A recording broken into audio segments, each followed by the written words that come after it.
Então, eu acho que a coisa inicial de tudo é você ter uma questão a ser resolvida. Qual é o problema que eu quero estudar? Porque assim, você fazer um projeto sobre meio ambiente, puxa, meio ambiente não é um problema, né? Mas escassez de água é um problema. Eu vou estudar escassez de água. Em que sentido? Então, a primeira coisa é ter clareza sobre um problema.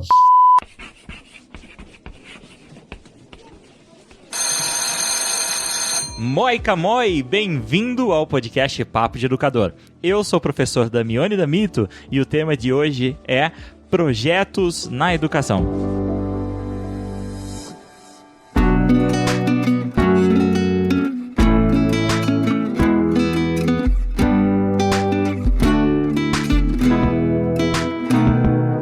Muito bem, bem-vindo a mais um podcast Papo de Educador. E hoje esse episódio é aquele episódio que é para fazer você pensar, que é para fazer você se mover do seu status quo. É um daqueles episódios que eu gosto que ele é mais para incomodar do que para relaxar. Então nós sabemos que nós somos invadidos na nossa vida cotidiana, né, como professor, com sala de aula, com atividades às vezes burocráticas, com lista de chamadas, notas, revisões, e às vezes nós esquecemos que como professores nós temos a oportunidade de fazer N coisas diferentes, fazer N coisas legais, e quando nós fazemos essas coisas que fogem do nosso cotidiano, de somente dar aula, e entenda, eu não falo somente com nenhum tipo de demérito, porque eu como professor eu sei o que significa dar aula e tudo que está por trás disso, tá bom? Mas existem outras atividades que podem fazer com que o seu nível de motivação também melhore, que a sua qualidade de vida também melhore. Afinal, nós somos motivados e nós somos guiados por coisas diferentes, por coisas que nos chamam a atenção. Então imagine se você que está aí meio abatido, meio chateado, ou você que está meio irritado com esse momento que nós estamos vivendo na educação, descobre algo que você pode executar mesmo dentro do seu ambiente educacional, ou até mesmo fora, mas que tem ligação com as suas atividades diárias e que podem te motivar, que podem dar um boom e te livrar da síndrome da segunda-feira, né? Que a síndrome da segunda-feira é aquela que você já começa a sexta-feira pensando, nossa, só tenho 2 dias. Meu Deus, só tenho 1 dia. Meu Deus, só tenho meio-dia. Né? Aquela contagem regressiva do horror da segunda-feira de manhã. E para falar um pouquinho, para dar alguns insights pra gente, um amigo muito querido, que eu admiro bastante, eu tenho certeza que depois que você conhecer um pouquinho sobre ele, você também vai passar a admirá-lo e acompanhá-lo, que é o professor Alexandre André, que é professor do IFPB e coordenador do programa Giramundo. Então, bem-vindo ao podcast Papo de Educador, professor. Nossa, muito obrigado pelas suas palavras e pelo convite, Damione. Estou muito satisfeito de, enfim, poder participar, né, do programa e conversar um pouquinho com você, algo que possa ser útil aí aos professores, né? Passar um pouquinho do que a gente já fez até hoje, conversar sobre as possibilidades, né, que a carreira nos dá, que vão um pouquinho além da sala de aula, mas, como você bem falou, a sala de aula é bem bacana, é bem legal, mas existem coisas que a gente pode fazer, inclusive, para melhorar a nossa atuação em sala de aula, né?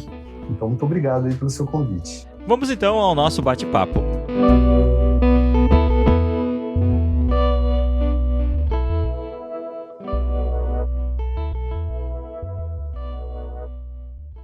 O que eu gosto do Alexandre é que o Alexandre ele tem um perfil bem interessante, né? Então nós costumamos dividir aí, costumamos não, mas é uma divisão que eu gosto de falar, que existem as pessoas que têm iniciativa e as pessoas que têm iniciativa e acabativa, né? Ou seja... Gostei dessa. Né? Além de ter ideias brilhantes, elas também correm atrás, executam e fazem a coisa acontecer, fazem a roda girar e mantêm a roda girando, né? E o professor Alexandre é uma dessas pessoas e por isso que a gente está aí há bastante tempo já tentando trazer ele aqui no podcast Papo de Educador. Você já gravou algum episódio de Papo de Educador antes, Alexandre? Não, essa é a primeira vez. Mas é assim que funciona, né? A gente vai juntando a vontade e tudo mais até que acontece. Demorou, mas aconteceu. O professor Alexandre esteve comigo lá na Finlândia em 2017, é isso? 2017 nós retornamos para lá. Nós ficamos juntos ali, né? No entanto, você foi também qual ano além de 2017? 2016, 3 meses em 2016. Você participou do VET 3. VET 3 em 2016 e ficamos lá no primeiro semestre, né? em Ramelina, cidade que você já falou aqui, que seus ouvintes já conhecem muito bem, que você já conversou sobre isso, Vulgo né? Ramellinda. Ramellinda, com certeza. E foi um período extremamente importante para a minha carreira, né? Se você quiser conversar sobre isso, vai ser muito bacana. Eu diria que foi um ponto de inflexão na minha carreira, na maneira como eu acabei percebendo, né, a carreira de professor, as possibilidades, o reconhecimento que existe, e isso me motivou bastante, né? Fale pra gente então um pouco dessa sua experiência aí, como que ela aconteceu. Bacana. A gente acaba sempre tentando aproveitar os editais que estão disponíveis, né? Muitas vezes até é interessante porque a gente vê um edital de fomento para algum programa ou então algum projeto e a gente pensa, puxa, será que isso aí é para mim? Será que eu consigo mesmo ir para a Finlândia ou para o Canadá? Ou mesmo para outro estado do Brasil, quero fazer uma pós-graduação, alguma coisa.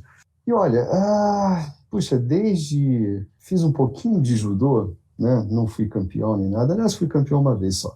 Mas eu não fui um faixa preta de judô, parei na faixa laranja e tudo mais, mas eu me lembro que meu professor falou uma vez para mim, numa das aulas de judô, quem teme, é um ensinamento, inclusive, do japonês que criou, né? Que desenvolveu, né? A arte, né? Do judô. E quem teme perder já está vencido.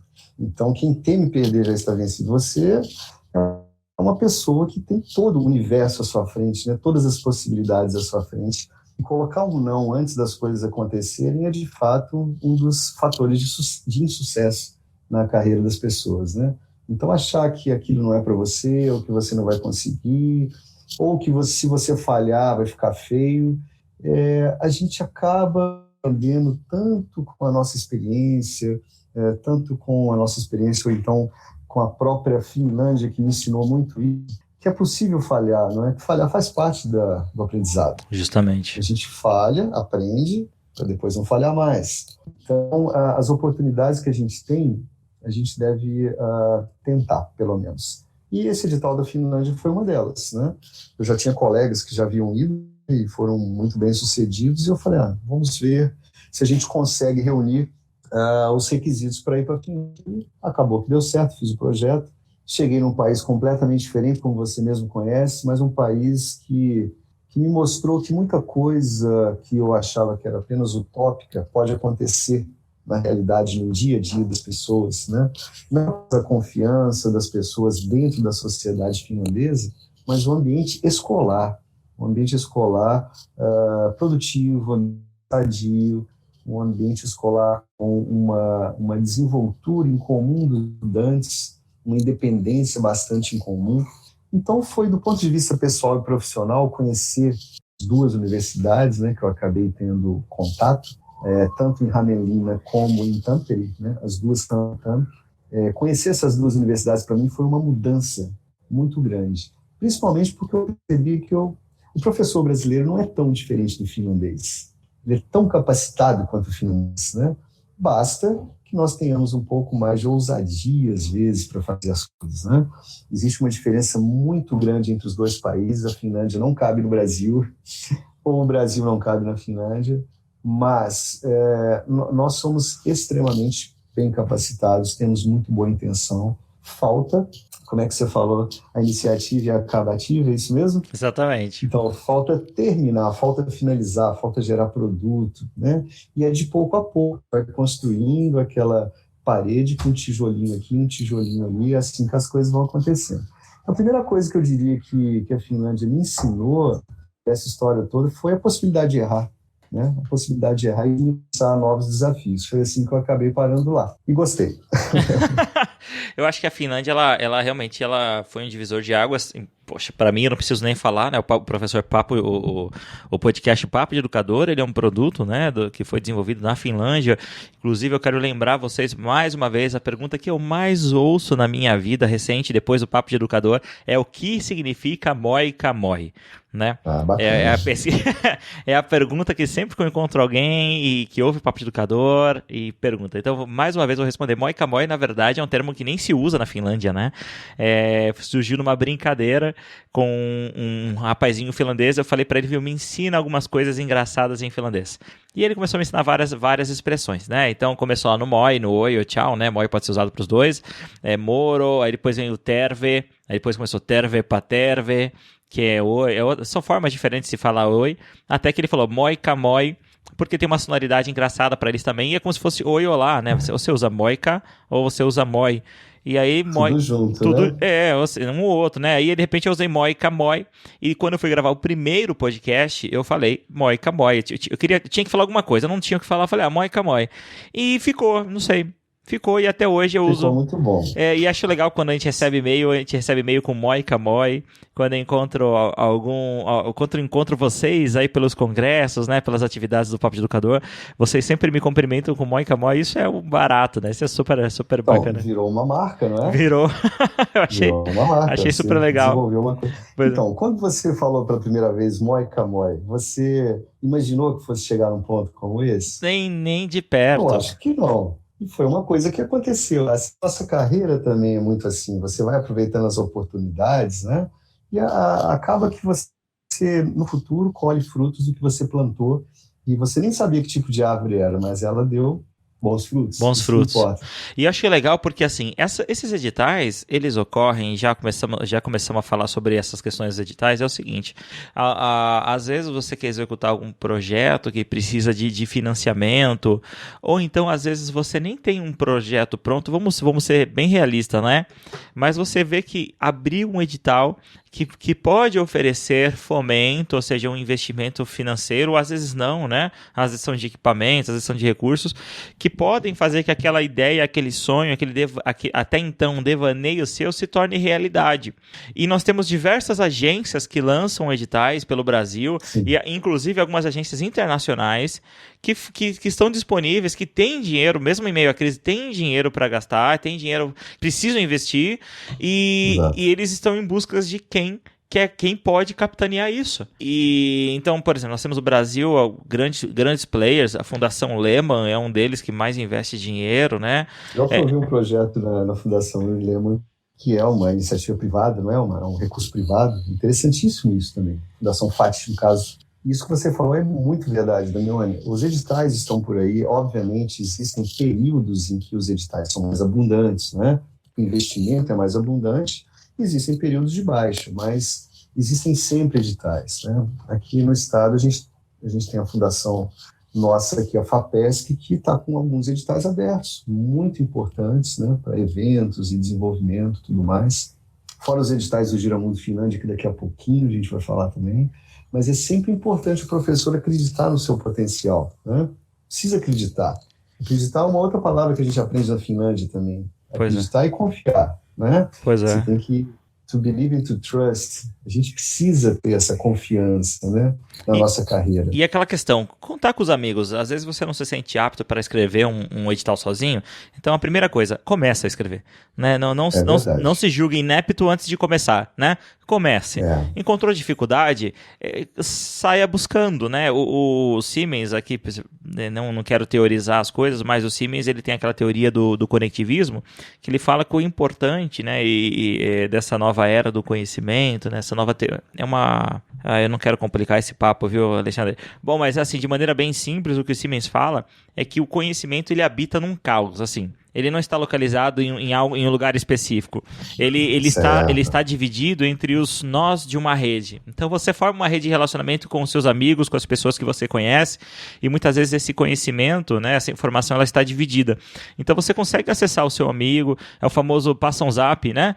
Manda uma mensagem para o seu amigo pedindo ajuda em um determinado ponto e tenta, né? Se você não começar, eu sei que isso que a gente está falando pode parecer clichê, porque muitas vezes a gente ouve isso tanto, mas às vezes essas coisas óbvias, elas fazem a diferença. Tem uma definição de óbvio que eu gosto muito, Alexandre, que é que óbvio é o que todo mundo sabe, mas pouca gente faz. Pouca gente faz, exatamente. Então é óbvio, você pode começar a escrever. Se você não começar a escrever, você não vai terminar, né? Então, porém, às vezes a gente deixa pra lá, a gente vai adiando. Então, a intenção desse episódio, ao final desse episódio que tá começando, só tá começando, é que você retome aquele projetinho, aquela ideia que está armazenada na tua gaveta, ou no teu armário, ou no mais profundo recôndito aí do seu coraçãozinho, e transforme isso em algo real, em algo que transforme não somente a sua vida, mas as vidas dos seus alunos, da sua comunidade escolar, né?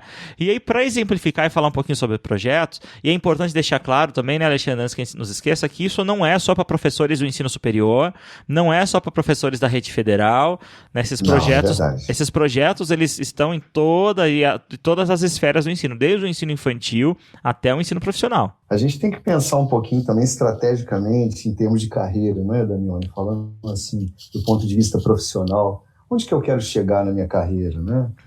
Algumas pessoas querem, por exemplo, ocupar cargos de gestão, de coordenação, de direção geral, de direção de área, ou então de direção de departamento. Então, obviamente, isso não é problema nenhum. A pessoa querer crescer na carreira claro que é desejável para todos. Então, procurar ler um pouquinho mais sobre aquele assunto, estar perto das pessoas que a gente acha que são modelo para nós, né? Quantos professores a gente não teve, que a gente lembra até hoje, que marcaram a nossa vida, né? Eu tinha um professor modelo que tinha um jeito até diferente, ou falava alguma coisa diferente. A gente acaba tendo que pensar o que a gente quer fazer da carreira. O professor ele tem muitas possibilidades, né? Esse seu podcast é uma coisa fantástica.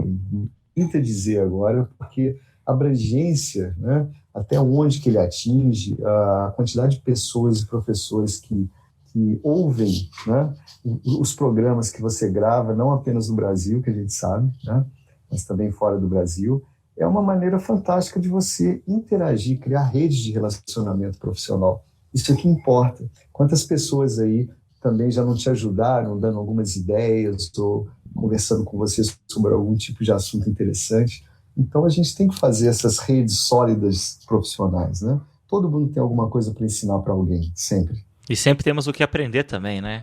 E eu acho que isso... sempre temos o que aprender. Isso é fascinante, né?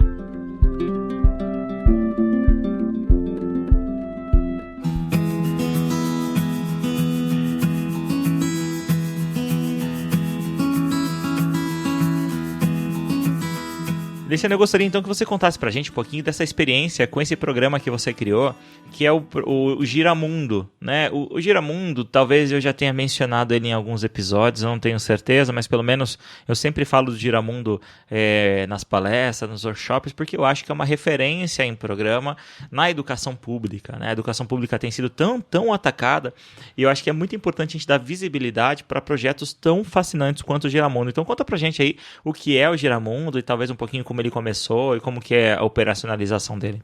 Mas olha, o programa não é meu, não fui eu que criei, evidentemente, é um programa do estado da Paraíba e ele tem duas divisões, na verdade. Eu diria que tem o Giramundo Estudantes, inclusive é mais antigo do que o Giramundo Professores, e tem o Giramundo Professores, que começou com o nome Giramundo Finlândia, que é esse programa que eu sou o coordenador, né, do programa. Mas é uma coordenação, evidentemente, sob demanda, e foi um convite que partiu do secretário de Educação, aqui do nosso estado, em 2016, quando eu retornei da Finlândia, quando eu fiz aquela minha capacitação, que a gente começou a conversar sobre ela no comecinho do programa, e quando eu retornei da Finlândia, o secretário entrou em contato comigo e falou de um projeto que ele tinha, que não havia sido colocado ainda em prática, se eu podia auxiliar nele. E a partir dessa conversa inicial, evidentemente eu acredito que eu estava no local certo, que eu tinha o preparo necessário para poder avançar nesse projeto, mas a visão toda do programa ela já havia começado. O que eu fiz foi colaborar e contribuir para que ele fosse efetivamente colocado em prática. E nós fizemos um edital seleção de professores do estado da Paraíba, e o governo do estado lançou esse edital em 2016, e nós já selecionamos 20 professores, e no mesmo ano que eu estive na Finlândia, por 3 meses, junto com o pessoal do VET3, né, Vocational Education and Training, programa da 3ª edição, lá estavam 20 professores do estado da Paraíba, na Universidade de Ciências Aplicadas de Rame, fazendo uma capacitação E dessa vez, evidentemente, a gente trouxe muito da nossa experiência do programa federal, mas nós avançamos em muitos pontos no programa estadual, vinculando as políticas públicas do estado da Paraíba. Eu acho que esse que foi um dos diferenciais do programa. O programa, no ano seguinte, 2017, ele cresceu com um envio de mais de 51 professores. Houve a inclusão da TAMC, que é a Universidade de Tampere, no programa, e em 2018 ele cresceu mais ainda. Nós mandamos 80 professores para essas duas universidades e nós mandamos 19 professores para Israel, num programa chamado Giramundo Israel, que é um programa destinado para os municípios da região aqui, conhecido como semiárido, e que é focado, diferentemente do programa da Finlândia. Eu não diria tão diferentemente, porque existe uma interface muito nítida com relação ao protagonismo, com relação a essas metodologias ativas, né? Mas focado em questões, por exemplo, como agricultura natural, uso racional de água, uso de energia solar, construções sustentáveis. Então, os projetos que os professores do Giramundo Israel enviam para avaliação nos editais são com essa temática de resolver problemas do semiárido. E a Finlândia começou com temas como metodologias ativas, aprendizagem baseada em projetos, né? Educação básica, educação profissional, mas avançou para empreendedorismo, para inovação, e hoje é um programa que está muito ajustado nas duas universidades, né? Os professores aqui do estado da Paraíba, de qualquer município, desde que sejam efetivos, eles têm a opção, a oportunidade de passar de 1 mês a 2 meses na Finlândia, aprendendo, digamos aí, vivenciando, não vou nem dizer aprendendo, porque é uma vivência, né? Não é um intercâmbio, porque eles não vão fazer intercâmbio, e é uma capacitação na forma de vivência. Eles vão ter uma imersão no sistema educacional finlandês e vão adquirir várias habilidades.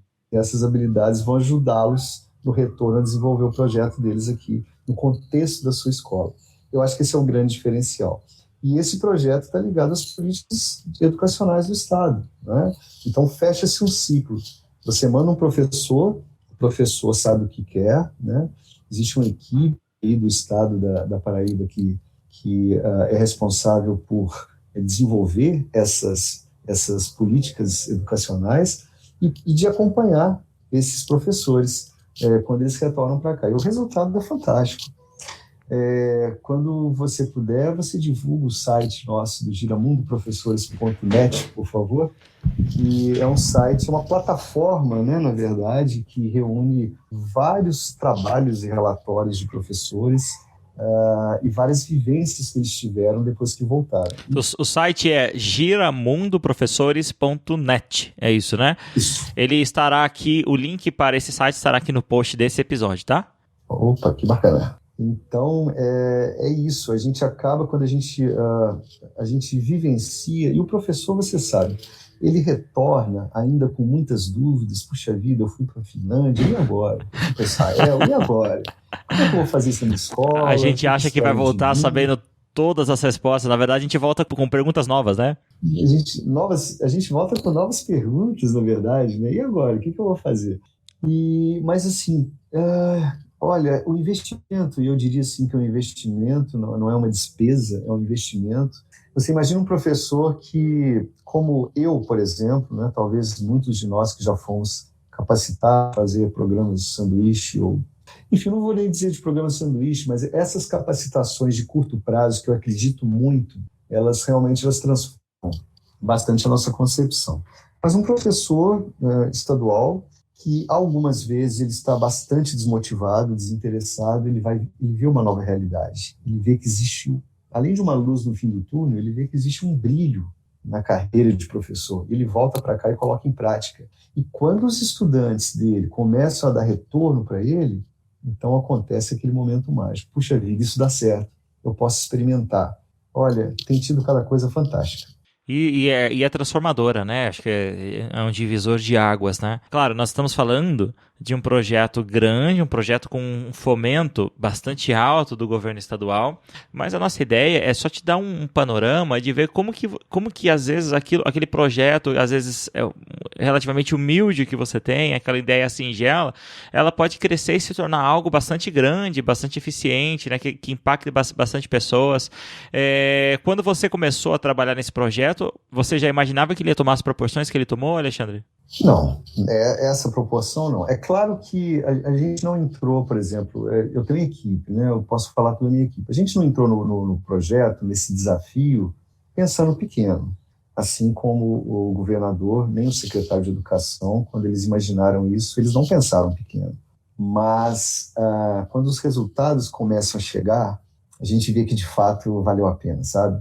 Por exemplo, eu jamais imaginei que nós tivéssemos hoje mandado tantos professores, 170 professores para o exterior. No governo federal, nós acabamos sendo 107, aproximadamente 110 professores em alguns programas para vários países, sem querer, obviamente, comparar, mas no nosso estado de Paraíba, nós já estamos no 4º ano do programa e já conseguimos mandar 170 professores para a Finlândia e Israel. E esse ano abrimos o edital para a Espanha.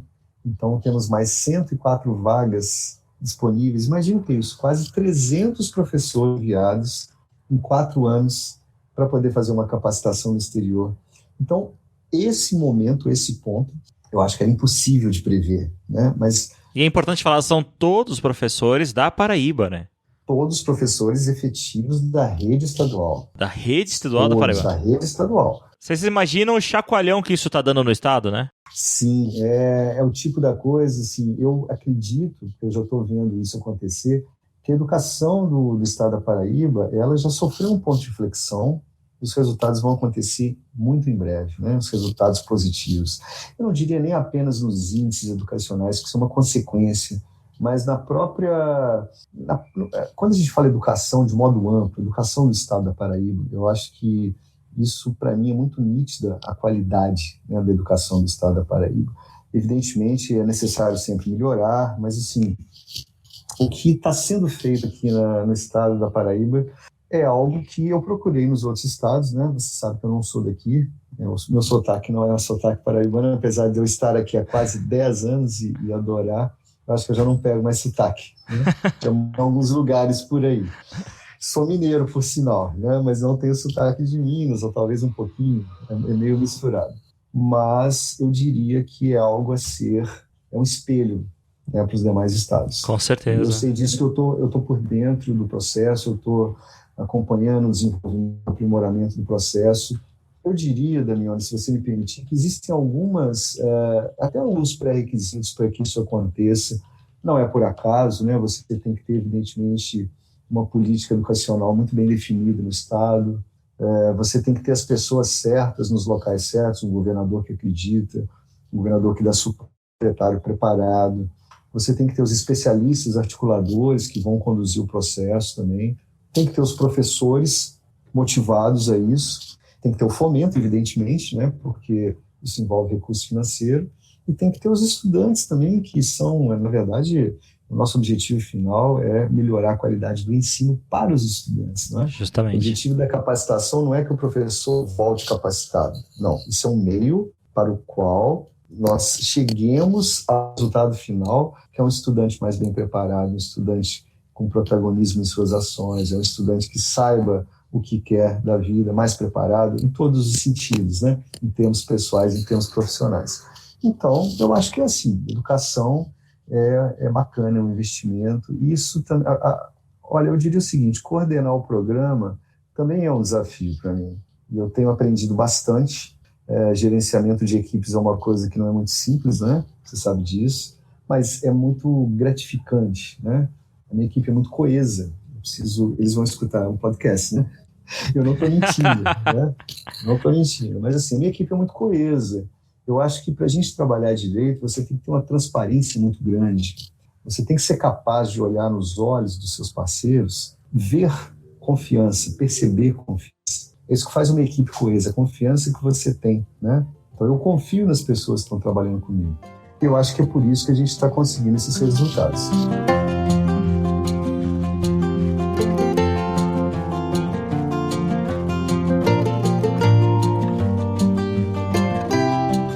tenho certeza que vários professores que estão nos ouvindo, eles já estão, assim, infectados com essa sementinha do bem, né? E falou, poxa, eu quero fazer coisas grandes, eu quero fazer mais do que eu tenho feito, mas ninguém me ouve, ou então eu já dei a ideia pro meu coordenador, ele não topou, meu secretário municipal de educação não topou, eu mandei ele ouvir o episódio 72 do Papo de Educador, que fala sobre um exemplo super legal, que é a Ceformi, da cidade de Vinhedo, mas ele não ouviu, então o que eu faço para ser ouvido, né, pelo secretário municipal, estadual, que seja? A grande questão é o seguinte, jogando a real, né, se você já exerceu algum papel de gestão, você tem ideia de quantas ideias legais esses caras recebem por dia, né? Ou seja, de quantas ideias mirabolantes e quantas ideias maravilhosas. A grande questão é o que nós começamos brincando no início desse episódio da iniciativa e da acabativa, né? As ideias, por muitas vezes, elas são muito soltas, elas são muito desconexas, não são pouco palpáveis. Então, é muito importante que você escreva, que você transcreva essas ideias, coloque elas no papel, principalmente na forma de um projeto, né? Esse projeto, ele vai dar o lastro necessário. É muito importante que você escreva essas ideias, até mesmo para que você possa contemplar quais são os pontos fortes, os pontos fracos, os riscos, as potencialidades do seu projeto, os requisitos, né? E isso vai materializar, isso vai endossar para o seu gestor ou para o fomentador, e vai dar a questão vai dar a seriedade necessária para o seu projeto. E aí, eu tô falando besteira, Alexandre? Você, por favor, me corrija aí. De maneira alguma, eu tô só escutando, aprendendo aqui. Então, e aí, nós queremos agora, nesse momento aqui do Papo de Educador, te dar algumas ideias de como organizar esse projeto, né? De como torná-lo factível, né? De como torná-lo material para que as pessoas possam contemplar e analisar e te apoiar também, se for esse o caso, né?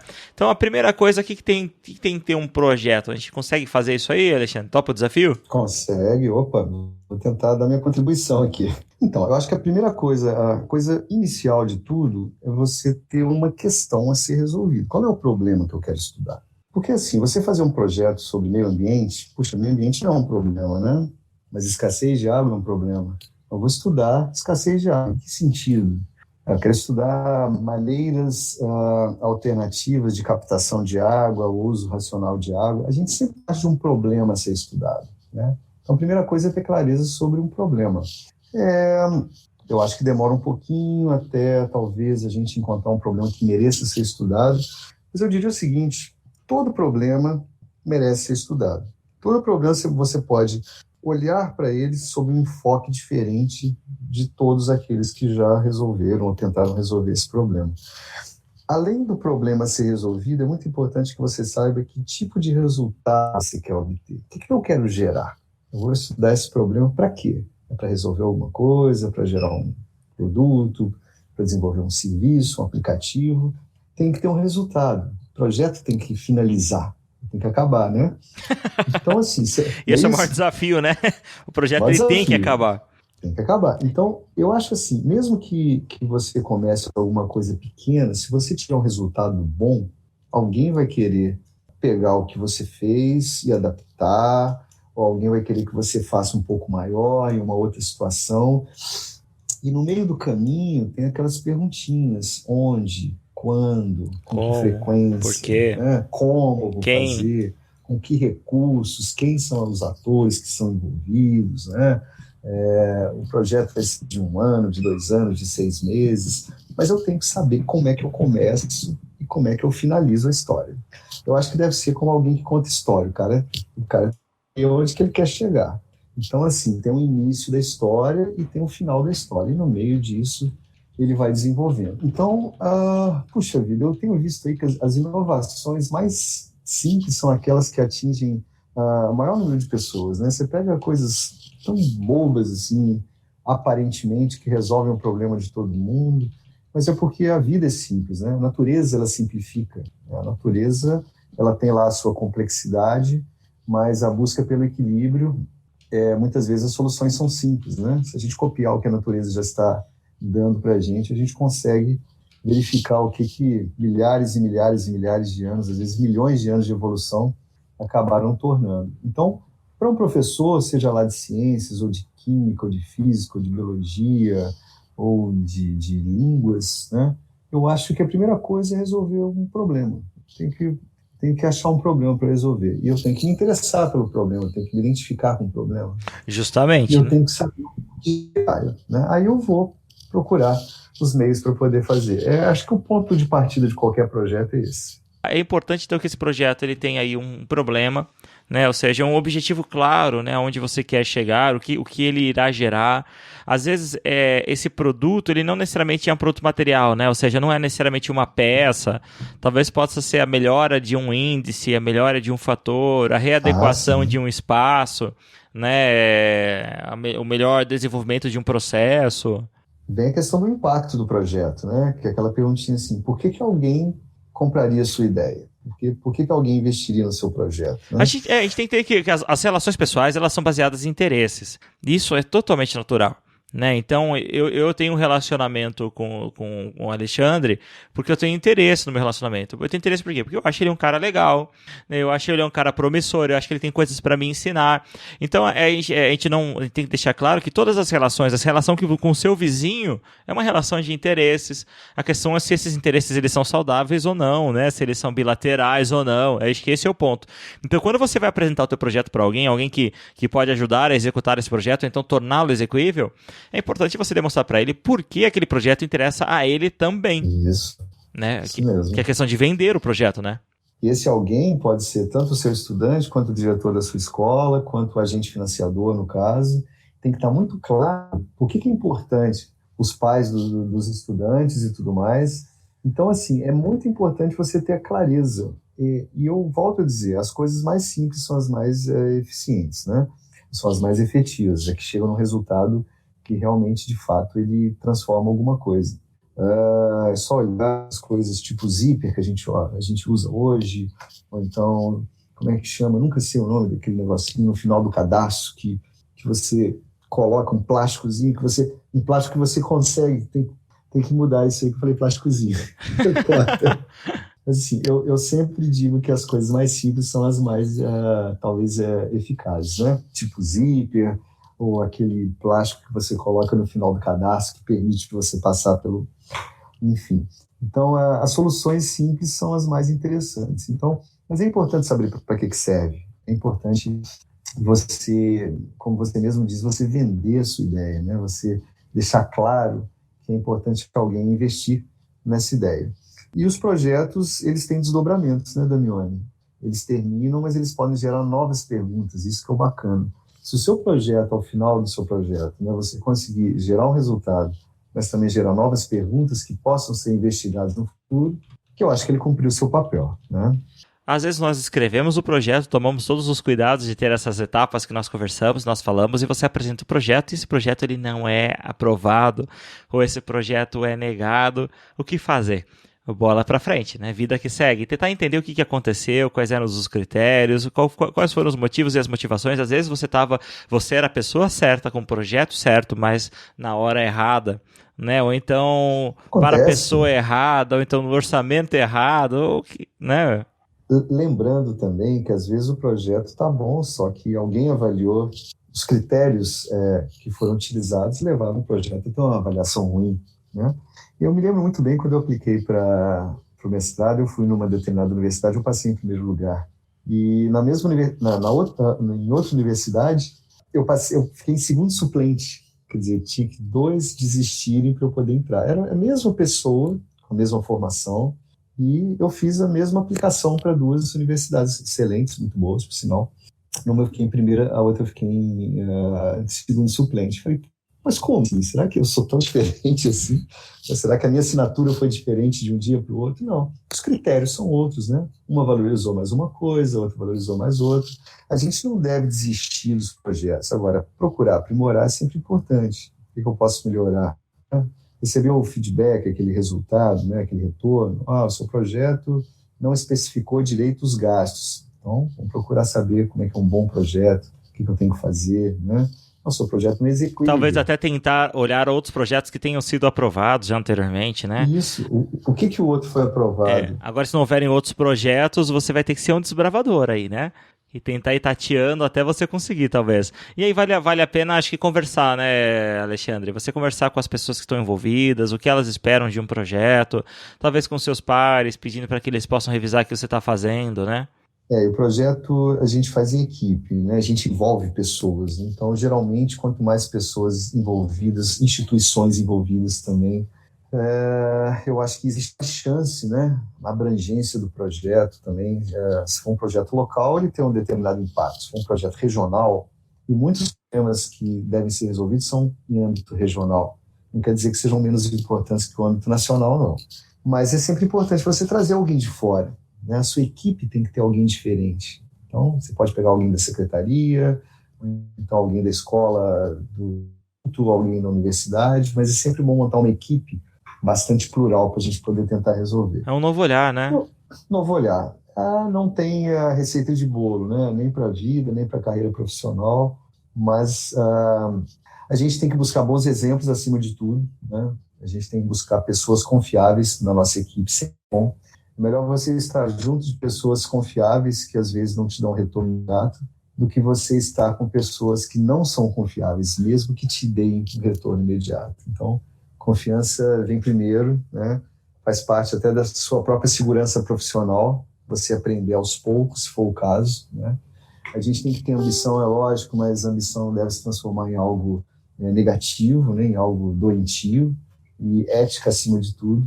É muito importante você tratar bem os seus, aí eu vou falar os seus pares, e entram os pais também, os estudantes, e entram, enfim, toda a sua rede de relacionamento. Mas, obviamente, ninguém é perfeito, você comete erros muitas vezes, né?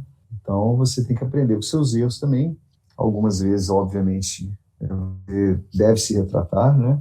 É sempre bom. Olha, pessoal, é o seguinte, eu imaginei que fosse desse jeito, mas não era. Eu acabei errando, me desculpe, vamos partir para outro caminho. É assim que a gente faz. Não pode ficar remoendo, puxa vida, meu Deus, eu errei, agora eu sou... Não, todo mundo erra. Assim que a gente aprende, né? A gente aprende também errando, mas tem que aprender. E se for errar, que erre rápido, né? Então... Que erre logo e pare de errar naquele mesmo assunto, né? Aprende e toca para frente. Mas eu acho que é muito gratificante. A carreira docente, ela propiciou alguns momentos bastante interessantes na minha vida, ensinou bastante coisa também, né? O fato de o professor ser respeitado pelos estudantes é o melhor indicador que tem, não é, na minha opinião, indicador do seu chefe imediato, indicador de desempenho, é o estudante, é o seu estudante que pensa de você, né? Então, se ele pensa que você é um bom professor, então acredite mais nele do que em qualquer outra pessoa, né? Se ele é um estudante desinteressado, ou então que não te dá retorno, alguma coisa pode estar errada com você, professor, mas é muito bom quando a gente recebe retorno positivo dos estudantes. Pois é. Esse episódio, então, ele foi carregado de muitas reflexões, muita coisa pra gente pensar.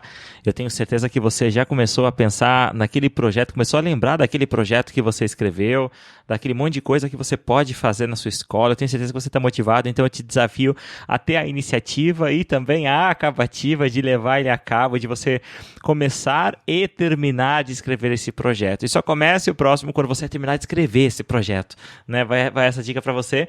E quando isso acontecer, converse com a gente, mande aí o que você fez, como você fez, qual foi o impacto pro contato@papodeeducador.com.br para a gente ter conhecimento dessa história, para entender como que a gente está impactando e tá te ajudando no seu dia a dia.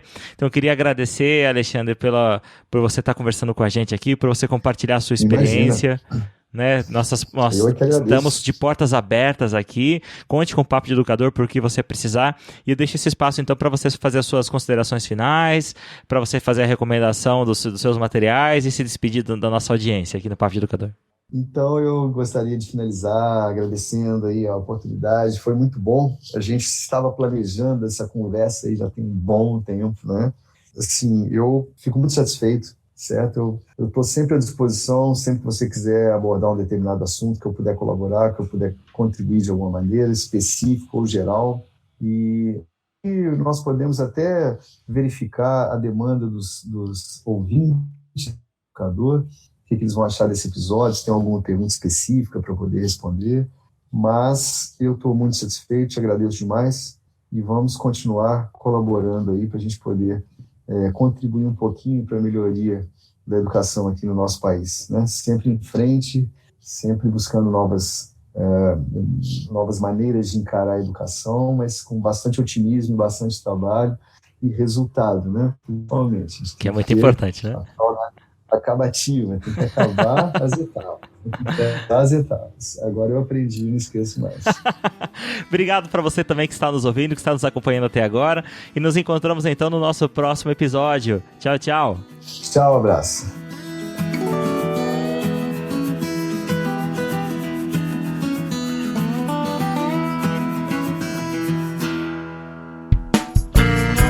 A edição desse podcast foi feita por bancodecerebros.com.br. Podcast Papo de Educador.